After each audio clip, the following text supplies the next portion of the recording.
ayan, nandito tayo kila Nanay Rochelle at kay Kuya Ezekiel Malbog. So, si Nanay Rochelle at si Ezekiel Malbog, sila po yung tinutulungan ni Sir Will Lipat para malaman yung kondisyon ni Ezekiel. Ito kasi yung kondisyon ni Ezekiel, so napulyo ho siya. So, pina-check ni Sir Will Lipat kung pwede pang mabalik sa normal yung kanyang mga paa at kamay.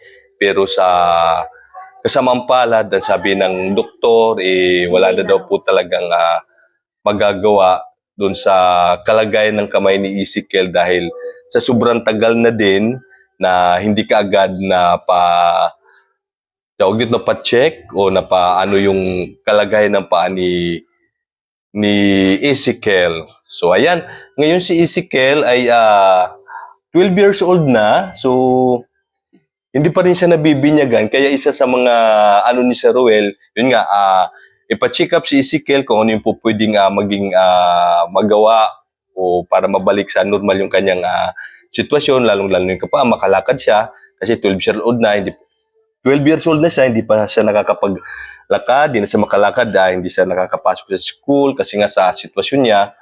So yun yung isa. Tapos 12 years old na siya, hindi pa rin siya nabibinyagan, wala pa rin siyang binyag. So, yun yung isa sa ano din ni Sir Will na mabinyagan si Ezekiel dahil ang problema, wala rin siyang birth certificate, kaya pinagawa din ni Sir Will ng tawag dito ng birth certificate. So ngayon, bukas na yung magiging binyag ni Ezekiel sa wakas. So ang inyong lingkod, si Dilio TV, isa sa mapalad, sana hindi magsisi si Ezekiel na maging godfather. Hindi naman.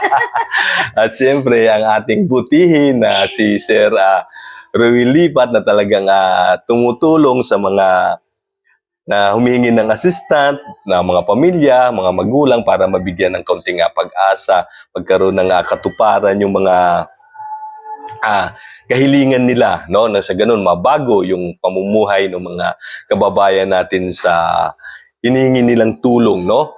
Na tawag dito, magkaroon ng katuparan. So yun, Ate Rochelle, nandito ako ngayon kasi may pinadala si Sir Will Lipat para doon sa binyag ni Sir Will, ni Ezekiel, no? Bukas, di ba, no? Apo. At ayun, may binigay siya para nga doon sa pandagdag para panghanda sa kunting makakain na ni Ezekiel para sa kanyang binyag. So, ayun, ibibigay ko na sa inyo, ate. At syempre, sinama ko na rin yung para sa kanya, yung sa aking butihing pagtsagaan nyo na, pagpasensya nyo na, sana makatulong ito sa inyo. So ito yung pinabibigay niya. So nandyan na rin yung kunting ambag ko para dun sa ano ni Ezekiel at sana makatulong ho sa inyo yan sa mga pangangailangan sa binyag ni Ezekiel. So ano masasabi nyo, Ate Rochelle Malbog? Nako. Oo, siya mo pa din kay Sir Will. Salamat sa iyo. Salamat sa pagtanggap sa amin, sa akin, na maging ninong mo, maging pangalawang ama mo. Sana maging mabuti yung kalusugan mo. At the same time, sana, tawag dito, pagdating ang panahon, makapag-aral ka rin kahit self-study dito sa kung ano man yung pupwede na magawa para naman sa ganun may malamang ka man lang ng kaunti, no, na hindi man lang na talagang walang alam. Kasi ang hirap talaga din para sa isang tao na hindi ka marunong magbasa, so hindi ka marunong magsulat, napakahirap nun. So kung pagdating ng araw, magkakaroon ka ng time, so mag-self-study ka, tanay, tulungan mo rin si Ezekiel. Kung kaya naman yung kamay mo, no? Ano naman, yung mga dalira pwede siyang... Kaya lang, hirap siya rin iangat. Pwede siyang Gumaganon pa siya. Pero kukuha pa siya ng belo para may angat. Para may angat, ganun ba? Kaya na din yung Hindi makakahawak ng ballpen, ano? nakakawak naman. Pero kung halimbawa na may kukunin siya ng kahit siya na nakababa, igaganon niya pa yun. So yun. So yun, ano na lang, para tsatsaga mo talaga, turuan mo na lang magbasa-basa para mas sa ganun, magkaroon lang siya ng idea. Kasi ang hirap talaga ng, alam niyo yun, walang alam. Kahit konti, at least kahit paano matutuman din lang si Ezekiel. Kahit walang formal na edukasyon, at least kahit papaano hindi naman magmukhang talagang mangmang si Ezekiel. So yun, salamat sa tiwala ninyo kay Sir Will Lipat at sa buong team. So ano pong masasabi ninyo kay Sir Will Lipat? Napapasalamat po ako kay Sir Will Lipat at saka kay Ma'am Luz Lipat at sa buong team po ng Sir Will Lipat. Maraming salamat po sa inyong lahat kasi unti-unti po natutunugan ang aming pangangailangan ng apo. Maraming salamat po. So yun bukas hindi ako makaka-attend sa binyag ni Ezekiel kasi aalis kami bukas, uwi kami ng probinsya sa Bicol. So gabi yung biyahe namin. So kaya hindi ako makaka-attend. Ezekiel hindi ako basta enjoy. Oo, enjoy. Tapos tawag dito, anong plano bukas sa ninyo? Sa Yun ni nga po, Ezekiel? sabi ko nga po, kahit sa pumputahe lang, makaraos na lang po sana. Ganun. Oo. Sabi ko gano'n. Ang importante lang po naman kasi talaga yung mabinyagan sa gawa. Mm-mm. 5 years old na, hindi pa nabibinyagan. Kaya nga.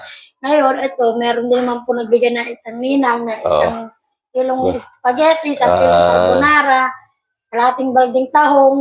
Ayos, Okay na yan. kaya Yun nga, at least may sabi raos ko, lang. Maintindihan naman ng mga karaos bisita lang yan. naman, no, kasi Importante talagang wala rin. Nilapit ko nga lang talaga para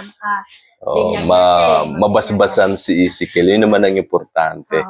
Na doon sa at least kahit papaano may mga tawag dito mabubuti pa ring tao na kahit papaano nagbibigay ng assistant sa kay Ezekiel, no, para matupad yung binyag ni Ezekiel.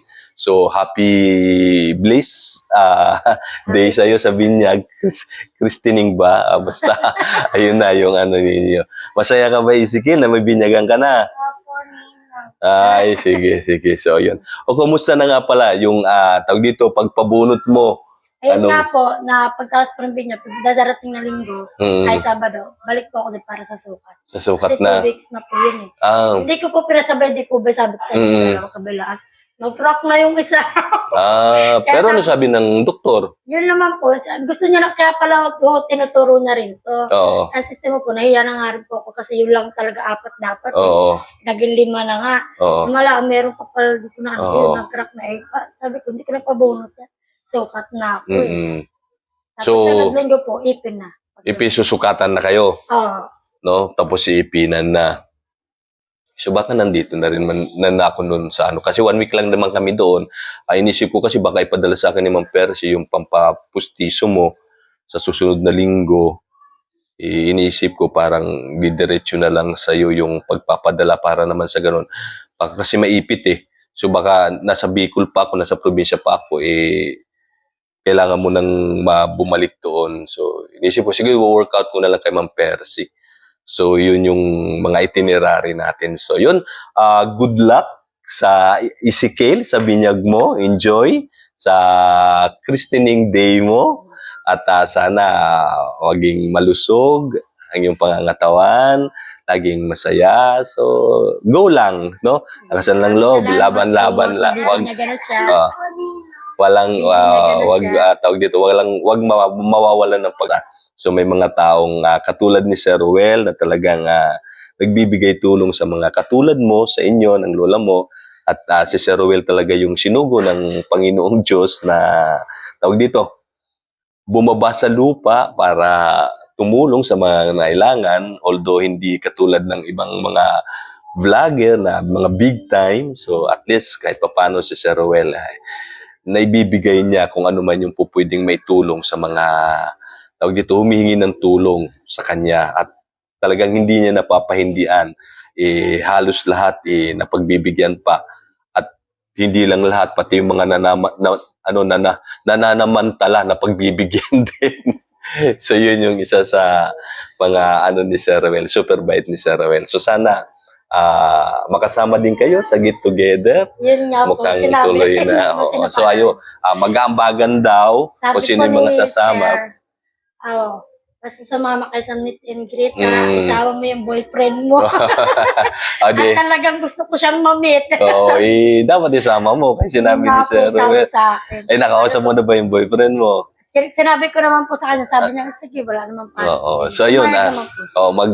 ayun lang, mag-aambag nga lang sa pamasahe. Tapos, kung hindi naman, bahala na kayo mag-decide kung magkano lang iabot ninyo.